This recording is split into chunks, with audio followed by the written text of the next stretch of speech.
Good afternoon to the esteemed lawmakers who are joining us remotely and to all the people of Illinois who have endured so much this past year. Joining me today are two people essential to my work as governor: the incomparable Lieutenant Governor Juliana Stratton and my remarkable wife, First Lady M.K. Pritzker. As you've probably noticed, this State of the State speech looks a lot different than it has in the past. Standing inside a crowded room to deliver a formal address is not possible right now, nor would it be appropriate. But the people of Illinois need to hear from their governor about where we are and where we're headed, regardless of how unprecedented the times. Nearly no one alive today has lived through anything that could have prepared them for the last year. To gain perspective on these last 12 months, I looked for an anchoring moment in our history, a moment that can remind us of what we can endure and survive together. So today I'm coming to you from the Illinois State Fairgrounds in Springfield. You see, over 100 years ago, in October of 1918, a 100-bed emergency makeshift hospital was constructed here to care for Illinoisans afflicted with what became known as the Spanish flu, because there was no more room at the hospitals. Doctors and nurses at St. John's Springfield Hospital and those here at the fairgrounds alike were desperate. It seemed that as quickly as patients came in, they were dying even faster. And everything was made all the more dire because so many healthcare professionals were overseas on the fighting fields of World War I, even as this microscopic enemy raged on the home front. One of the young nurses was from a town called Loami, Illinois, a woman by the name of Hallie Staley Kinter. Many years later, when she was in her 80s, Hallie recounted to oral historians at the University of Illinois how she and another nurse had worked together and about their pandemic experience. Hallie said, "In 1918, we had the flu epidemic, which was a very difficult time. The doctors hardly knew what it was when it first came, and you'd have to have the windows open, and the rooms were so awfully cold at night, and well, it was hard. Of course, the other nurse, she went down with the flu, and then I followed shortly after.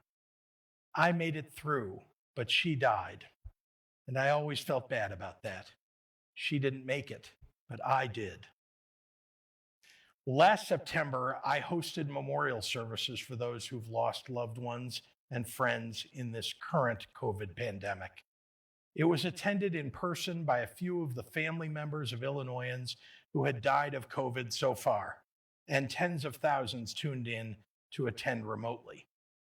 I knew that the pandemic was far from over, but I also knew that people had not had a chance to collectively grieve. Indeed, so many Illinoisans who have lost family and friends to this terrible disease were not even able to have the full funeral services they might normally have had to celebrate the lives and mourn the loss of their loved ones. So, on a beautiful early September night in the cathedral at the University of Chicago, Lieutenant Governor Stratton and I bore witness to the grief of several Illinois families who came to speak to the memories of those who were loved and lost, and to represent our collective sorrow. One of the last individuals to give testimony that night was Lawrence LeBlanc, whose wife of 23 years, Joyce Pacubis LeBlanc, was an ICU nurse at the University of Illinois Hospital in Chicago. Much like Hallie Kinter 100 years earlier, Joyce rushed in where others feared to tread. Her husband said, "When the pandemic started, I asked her to please stay home, but she said no. That was her calling. That's why she joined the nursing profession." Joyce, a nurse for more than 30 years, passed away from COVID-19 on April 23rd, 2020. About 23,500 Illinoisans died from the Spanish flu, and as of today, we have lost more than 20,000 Illinoisans to COVID-19. The man who preceded me in this job by a century, Governor Loudon, issued a proclamation in October 1918 telling residents, "It is advisable to prevent all unnecessary social gatherings for the present." The Illinois Director of Public Health at the time, Dr. St. Clair Drake, warned citizens that every community in Illinois will be affected by influenza before the epidemic subsides. Everything old always seems to become new again. And despite all we've learned and discovered about medicine and science in 100 years, fighting a raging pandemic successfully continues to rely on the selflessness and sacrifice of our citizens. Just as our predecessors did 100 years ago, we've had to shutter businesses, cancel public gatherings, close schools and theaters and restaurants, and ask our citizens to wear masks and limit human contact. All of this was done in the pursuit of one goal and one goal only: saving as many lives as possible. And we have done that. Because of all of you and what you've been willing to sacrifice, Illinois never ran out of hospital beds or ventilators or doctors to care for patients, even when our peer states did. Despite being one of the largest states in the country, we have one of the lowest transmission rates of COVID-19. Ours is among the most accessible testing infrastructures in the nation, even deploying mobile sites to over 450 communities around Illinois. But the price we've paid to save lives has been enormous, and we do not honor sacrifice when we do not recognize it. We've had to go an entire year separated from people that we love. In order to preserve our lives, for a time, we've had to forego our way of life. Babies have been born that grandparents have never been able to hold. Couples have married without lifelong friends beside them. Students have had to graduate without a handshake or a hug. Grief, an emotion that thrives on loneliness, has been able to escape the salve of community. Businesses, built painstakingly over generations, have had to shutter their doors. Communities that had already suffered greatly because of disinvestment and discrimination have seen their challenges multiply. And the tiny joys that fill the cracks in our lives have been taken from us. The songs of a choir, a full Thanksgiving table, a high five after a workout, a prom dress, a hot dog at a Cubs game, a bucket list trip, a smile not hidden by a mask, a long night of laughter with good friends at a favorite restaurant. As a result, we are all struggling together right now. It's okay to feel overwhelmed. It's okay to admit that we have a new appreciation for the true fullness of life and that we ache to return to the way the world was just a year ago. But our grief needs to help us embrace the most important lesson of the last year: that the best way to make our way in the world is together. With 2021 comes new hope. We have a vaccine that works and that starting today is being distributed right here on the Illinois State Fairgrounds. With the patience of Job, we continue awaiting our supply of vaccine that will meet our demand. As that happens, when it's your turn, I implore you to step up and get vaccinated. Illinois is a state of over 12.5 million people. Although it's not enough to meet demand, this week the federal government is providing us with 405,000 vaccine doses, and we're administering all of them. Local health departments led by nurses and frontline workers are our healthcare heroes, from Jackson County to Winnebago County, across all 102 of our counties, and they're running on all cylinders. As a result, for the month of February, Illinois has been the vaccination leader among the 10 most populous states in the country. Under the incomparable leadership of Dr. Ngozi Ezike, supported by doctors and nurses across the state, Illinois has vaccinated over 11% of its residents. We are working every day to reach people of color, where historical disinvestment makes them both more vulnerable to the disease and more skeptical of the vaccine. Of course, there is still much work to be done, especially as the federal supply of vaccine remains lower than demand. But with a new president who is willing to push all the levers of government to increase vaccination supply, we will get closer and closer to getting enough immunity among our population so that we can keep our families healthy, return to normalcy, once again prosper and thrive. I have always believed that our economic recovery, both as a nation and as a state, goes hand in hand with our recovery from the virus.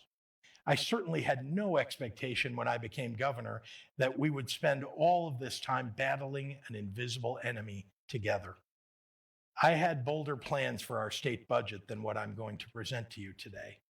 It would be a lie to suggest otherwise. But as all of our families have had to make hard choices over the last year, so too does state government. And right now, we need to pass a balanced budget that finds the right equilibrium between tightening our belts and preventing more hardships for Illinoisans already carrying a heavy load. To my colleagues in the General Assembly, our choices have never been easy, but more than ever, the decisions we make together in the coming months must protect our working families and those most in need, so many of whom feel like they're at the end of their rope right now. If there is anything the last year should have taught us, it's that we need a reliably well-funded government. Many on the far right have made their name in politics by touting cuts to unemployment programs and health insurance coverage. They called anyone who sought unemployment benefits takers. They demonized state employees, and they fought unrelentingly to eliminate any state or federal funds designed to make healthcare more accessible, equitable, and fair. Throughout the pandemic, they have encouraged businesses to defy health guidelines, spread conspiracy theories about COVID deaths, and fought mask guidelines tooth and nail. Amidst the tragedy of this pandemic, they have lobbied against the federal government providing relief to Illinoisans, ignoring the life-changing economic pain of real working families. In essence, they eliminated the fire department, burnt down the house, and poured gas on the flames. And now they're asking why we're not doing more to prevent fires. In a normal year, I might have more patience for their hypocrisy, but this is not a normal year. There's room for honest and well-meaning debate about where and how cuts and new investments should be made. But anyone who calls themselves a public servant must acknowledge the truth. The role of the government in a crisis is to end the crisis as quickly as possible and limit the pain the crisis inflicts on the people we serve. To that end, I began working on next year's budget by taking executive action to make cuts this year that will have the least impact on services while preventing the need for additional revenue from hardworking families, eliminating $700 million in spending in fiscal year 2021 alone. 2 months ago, I asked Republicans in the General Assembly for their proposals to close this year's budget deficit. I was met with silence. Apparently, their idea of bipartisanship ends when hard choices must be made. I won't pretend that these tough decisions don't have a human impact, because we are operating within one of the most bare-bones government infrastructures in the country. While the right-wing carnival barkers have used our state as a laboratory to undermine essential public investments, the fact of the matter is Illinois state government spends less money per person than the majority of states in this nation. 20 years ago, Illinois had about 30% more employees than it does today. We had 40% more Illinois State Police to protect the 58,000 square miles of our state. Our Environmental Protection Agency had nearly 60% more people protecting our air and water. And state government's share of spending on education has steadily dropped to the lowest in the nation, leading your cities and your counties and your school districts to impose suffocatingly high property taxes in order to maintain quality public education. Government cannot be bloated, but it must have the resources to provide for the needs of our state's residents. We live in a challenging moment in so many ways, not the least of which are the choices that must be made to balance our state budget in the midst of economic hardship for everyday Illinoisans. The general funds budget I present today for fiscal year 2022 spends $1.8 billion less than fiscal year 2021. It reflects $400 million in additional cuts to appropriations, a hiring freeze, flat operational spending, full required pension payments, and the closure of unaffordable corporate loopholes. All in all, it reduces spending to meet projected revenues. I'd like to discuss some of the major principles and pillars of this budget with you. I started with the premise that hardworking families should not have to pay more when they're stretched the most thin. I want middle-class Illinoisans to pay lower income taxes, not higher. So this budget does not propose an across-the-board tax increase. In this unprecedented time, I believe we must fully support the agencies on the front lines of the COVID-19 response, agencies that have been hollowed out deeply over the past 2 decades. The Departments of Public Health, Human Services, Veterans Affairs, and Employment Security. Saving lives and saving livelihoods as this pandemic rages on is front and center. With that in mind, I'm asking the General Assembly to pass a standalone bill this year to immediately direct $60 million of funding to the Department of Employment Security to help meet the unprecedented demand. It builds upon work we have already done this year and will support new call center positions throughout the state, help run the newly created federal unemployment programs, and upgrade the technology to more efficiently get this critical work done. And in the coming year, I ask that you support an additional $73 million for the unemployment system. Support for small businesses must also be a priority. So many individuals lost their livelihoods because of the pandemic. Small businesses like restaurants and bars had to make enormous sacrifices to keep us all safe. Those sacrifices did not go unnoticed or unappreciated. But when the federal PPP program offered a lifeline with forgivable loans, the large corporations gobbled up most of the money first, leaving small businesses with nearly nothing. That's why Illinois did something most states didn't do. We used a big portion of federal CARES Act dollars to deliver the nation's largest small business assistance program. We invested $275 million toward business interruption grants, distributing it to over 9,000 small businesses in over 600 cities and towns statewide. That's money for rent, for payroll, for PPE that doesn't have to be paid back. It's money that allowed Michael McDonald and Okema Battle, the brother-sister co-owners of Wooden Hog Barbecue in Champaign, to keep every team member on payroll who wanted to stay there, to keep their doors open, and to keep their dream alive. And friends in Champaign will tell you, thank the heavens, because that barbecue is excellent. Illinois' business interruption grant program also allowed Brew Coffee and Tea, a family-owned business in Chicago, to bring back staff and reopen its Pilsen location, closed in the early days of the pandemic. And another grant has helped Deborah Fell from Urbana keep her quilting business afloat.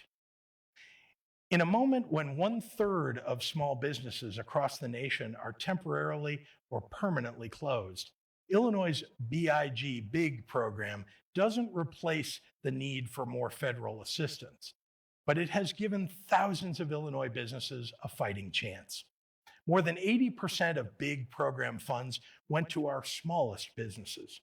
40% went to minority-owned businesses, and nearly half went to restaurants, bars, and taverns, an industry that, along with travel and tourism, has had to sacrifice the most in this crisis. I particularly want to thank leaders Gordon Booth and Lightford and Representative Hernandez and Senator Aquino for their tireless efforts to help make sure that these funds reached the small businesses that needed them most. That's why we propose setting aside a share of new federal dollars for those grants to small businesses. Entrepreneurs are the folks who create most of the jobs in our state. Their businesses are key to our economic revitalization, and they're the most immediate way for us to help those that are shouldering the heaviest burden from COVID-19. While the federal government writes billion-dollar checks to big businesses, here in Illinois, we're standing up for small businesses. And as I like to say, the big businesses of the future. The safety net must also be protected. In May, I worked with members of the General Assembly like Senator Robert Peters and Representative Delia Ramirez to deliver the nation's largest housing assistance program, providing $324 million in emergency housing assistance to more than 55,600 renters and homeowners across the state, keeping people in their homes and stabilizing the market for landlords. We dedicated a record $275 million to help pay utility bills for those suffering COVID-related income loss. Homelessness is never acceptable, but in a pandemic, it's downright barbaric.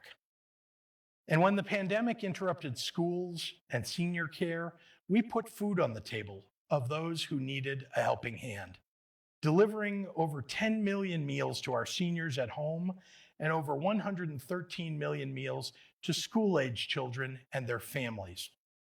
No senior citizen and no child should ever go hungry in this country. Indeed, nobody should. This budget also preserves my increased investments in education, which is foundational to a strong economy and a vibrant future. And I fully incorporated the work of Senator Lightford and Representative Ammons to make education in Illinois more equitable. In March of 2020, I promised schools that they wouldn't lose funding because of the pandemic, and this budget keeps that promise. The federal government has made extraordinary efforts to support schools during this time, with $2.8 billion allocated to Illinois schools thus far, and more is expected. Thanks to this funding, we can protect our K-12 investments at current spending levels. No schools will have to reduce spending, and they can instead focus on meeting the needs of students who have tried to learn in a chaotic and trying time. The increased federal funding from the federal government will help us overcome the learning loss so many children experienced during this pandemic. I call on school districts across the state to use those additional funds to follow the Biden plan for restoring safe, in-person learning and to address COVID learning loss, not only this spring, but into the summer too. Higher education, which was cut deeply by my predecessor and his General Assembly allies during their self-inflicted budget impasse, is fully protected in this budget proposal. Our colleges and universities are facing so many other challenges that we should not ask them to take on more. Federal COVID relief funding will provide $740 million to post-secondary institutions in Illinois. So the most important place for us to invest in higher education is in expanding college access for those smart kids who can least afford it, which is why I propose a $28 million increase to MAP grants. To be sure, less than the $50 million I proposed last year, but enough to allow thousands more Illinois students to get a scholarship. And for our youngest children, Illinois is the best in the nation during this pandemic in supporting childcare providers and the children who attend them. Illinois has created the largest childcare grant program in the nation, with $290 million going directly to 5,000 childcare centers and homes in 95 counties, allowing them to stay afloat over this challenging year. Places like Marcy Mendenhall's Skip Along Child Development Services. Skip Along has 3 childcare centers on the Illinois side of the Mississippi and 1 center across the river in Iowa. When the pandemic hit, only one of those states offered consistent science-based guidance on how to best protect children, families, and staff. Soon after, that same state started paying Skip Along for all the kids enrolled in its centers, not just those who showed up every day, so they could keep their staff in the most turbulent time. And that very same state made it possible for all essential workers to enroll in its child care assistance program so that their kids had a safe place to go when they couldn't stay home, and reduced parental co-pays for the program to just $1 a month. What Illinois has done to preserve child care and reduce the burden on working families has been rightly held up as a model for the nation. And it has meant that even with all the terrible tolls of this pandemic, more than 100,000 of Illinois' youngest families had one less thing to worry about every day. In short, even absent necessary federal action, Illinois gave our all to keeping an entire industry alive, an industry that has the power to make or break women's participation in the workforce in a way that other states failed to do. And as we gain national attention for our leading efforts to support childcare and support working families, this budget will make additional investments by protecting our early childhood block grant, expanding early intervention programs, and directing $350 million in federal funds directly to childcare providers. And thanks to the insights and hard work of my Early Childhood Funding Commission, we'll use some of the recent federal funding to build community-level supports for connecting young families to the services they need as we emerge from this pandemic. Telecommuting, telehealth, remote learning, video conferencing. This pandemic laid bare the need for reliable broadband across the state. Fortunately, in 2019, working with the General Assembly, I prioritized broadband with the most aggressive vision for high-speed internet in the entire nation. Through our public-private Connect Illinois program, we're connecting over 26,000 residents who had been left out of the digital revolution. And it's redefined the healthcare, education, and economic opportunities for their communities. At least $50 million in additional state matching grants will be awarded this year, making substantial progress on our goal of universal access in 2024. Right now, it's more important than ever to invest in, create, and support good-paying jobs, which is why we amped up the rebuilding and renewal of our transportation infrastructure. In the last fiscal year, FY 2020 alone, we improved 1,700 miles of highway, completed 600 highway projects, and over 120 bridges in every corner of the state. Modernizing our infrastructure has continued into FY 2021 with the completion of the Chicago Veterans Home and the launch of one of the largest job-creating projects in Southern Illinois in a generation, the Alexander Cairo Port District. At its core, our pandemic response is focused on saving lives and protecting working families. We've helped keep tens of thousands of families from losing their homes, kept them fed, and ensured their children had a safe place to go each day.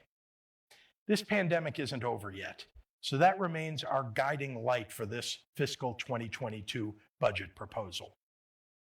As the General Assembly takes up this proposal, brings its own ideas to the table, and debates our collective approach, I want to take a moment to discuss the federal government's role in all of this.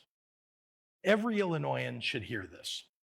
For decades, Illinois has been forced to send billions more tax dollars every year to the federal government than we receive back from them in support of our citizens.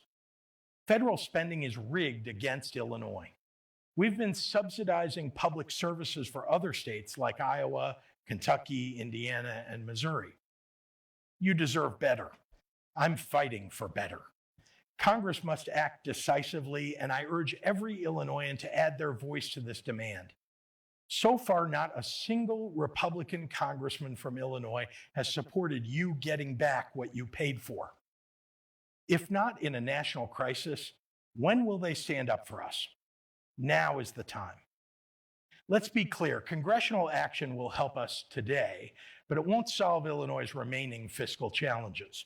That's why any money we receive from the federal government needs to be spent wisely by paying down borrowing and our bill backlog. Anything remaining must be used to invest in expanding jobs and economic growth. More jobs, more businesses, more economic activity means a higher standard of living for our citizens, a healthier budget, and a healthier state government.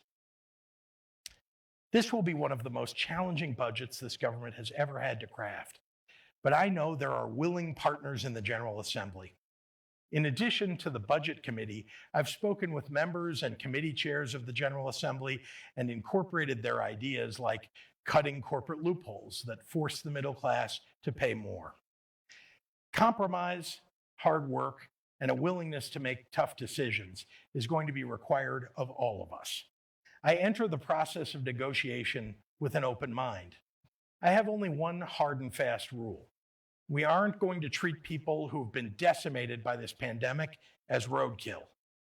Those most in need in our most desperate times deserve our help, and we cannot fail them. I want to briefly touch on a few other priorities the General Assembly must address as in-person sessions begin again. It's a new era in state government with a new generation at the helm and the first Black Speaker of the House. The Black Caucus just last month passed landmark legislation dealing with education, criminal justice, economic opportunity, and healthcare. There is much to celebrate, and we have a new moment to advance important legislation that the people of Illinois have asked for. A year ago, I outlined my vision for real, lasting ethics reform. It's time to pass ethics legislation this year. Nobody should hold the title of both legislator and lobbyist at the same time. We need meaningful disclosure of conflicts of interest. We must end the General Assembly's revolving door allowing legislators to get paid as lobbyists the day after they leave office. Restoring the public's trust is of paramount importance. There is too much that needs to be done. If not for this pandemic, this would have already happened last year. With a real legislative session and remote or in-person hearings, we need to get this done. The to-do list is long, but it includes key priorities like finally authorizing the overdue second cannabis licensing lottery and passing an energy bill that protects our nuclear fleet and builds up our wind and solar industries, protects the environment, puts consumers first, and supports jobs. There is so much to do, and it's time to get to work. I'd like to close by speaking directly to our citizenry who have endured and persevered through this pandemic. Almost a year ago, on March 9th, 2020, as we were all just becoming fully aware of the danger that COVID-19 would pose, I appeared before you in the first of the spring's 80 daily press conferences. I said something that day that I didn't want to have to tell you, that this pandemic was going to affect your daily life. I knew you needed me to be honest with you. I knew that moments like these lurk in our history books, times when leaders are judged by how willing they are to lay a crisis on the table and ask for help containing it. I admit, I wish the last year had been about all the normal problems of government, lowering taxes and fixing roads and making college more affordable, instead of once-in-a-lifetime problems like hunting for N95 masks and building COVID testing from scratch and constructing a fair and science-based strategy for mitigating a new and deadly disease. This budget proposal reflects that struggle. But we don't get to choose the times we live in. We only get to decide if we are willing to meet the moment that chooses us. Every single day of the last year, I've felt the weight of what I've asked you to sacrifice as COVID threatened your lives and your livelihoods. I wanted you to know that. I wish our paths had crossed in easier times, Illinois, but I don't need the times to be easy to fight for you. I know it's hard right now. I know you and your family, no matter what your circumstances, are struggling. And I know that just as a year ago, when you needed me to be honest and tell you that this pandemic was going to affect your daily lives, right now you need somebody to honestly tell you that it's going to end. Well, it is going to end. The marathon has been long, and I believe there is one more leg left to run. It requires patience and perseverance and courage to battle the last attacks of an invisible enemy. But it is going to end. That is something I promise you. In 1918, these state fairgrounds were used to save our citizens. 100 years later, they are saving us once again, serving as one of the largest vaccination sites in Illinois. Every year in August, these grounds have a much more joyful purpose as they host the Illinois State Fair. This place changes to meet the times. It can be a hospital or a testing center or a vaccination site or a showcase for award-winning livestock or a concert venue. It can be all of those things and not lose its fundamental character. We all had to change to fit the world we've had to live in for the last 12 months. We had to give up some of the best things about living our lives in order to save our lives. But we didn't forget how to hug old friends, toast at weddings, dance at concerts, cheer at baseball games, and share popcorn at a movie theater. We didn't forget how to be human. We didn't lose our fundamental character. What is old always becomes new again, and Illinois' oldest treasure is the character of its people. It runs rich with a strain of generosity, empathy, and steely-minded fortitude that stretches from Hallie Staley Kinter to Joyce Pacubus LeBlanc. As long as there is hardship to face, we will face it. As long as we need heroes here in Illinois, they will appear. As long as we need to be strong, we will be, because that is the state of our state: generous, heroic, and strong, always. God bless you, and God bless the great state of Illinois.